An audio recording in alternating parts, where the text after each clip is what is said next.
আসসালামু আলাইকুম সম্মানিত দর্শক, আমি আপনাদের একটা মালিশ দেখাবো। এই মালিশটা ব্যবহার করবেন খোলামেলা, কোনো নাই, লেবেল নাই। আমি এভাবে বড় ধরনের প্যাকেট কিনে আনি।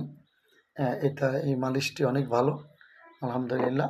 আর আপনারা মধু খাবেন, সকাল বিকালে মধু খাবেন। কী দিয়ে খাবেন?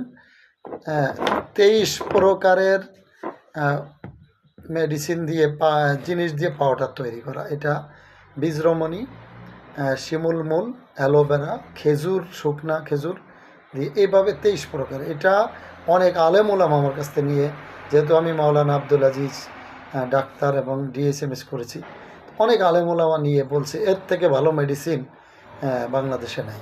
আলহামদুলিল্লাহ সুম্মা আলহামদুলিল্লাহ। এক সপ্তাহের ভিতরে কাজ করবে। এক রাত্রে 2 থেকে 3 বার সময় দিতে পারবেন। মধু আর এটা, আর এই মালিশ, এই 3টাই যথেষ্ট। আর জার্মানি 2টা মেডিসিন আছে আমার কাছে, এটা স্থায়ীভাবে খেতে হবে। এটা এক মাস খেলে ইনশাল্লাহ, 1 থেকে 1.5 মাস খেলে এক রাত্রে 2 থেকে 3 বার সময় দিতে পারবেন, কোনো সাইড ইফেক্ট নেই। এই মেডিসিনের জন্য যোগাযোগ করবেন। আসসালাম।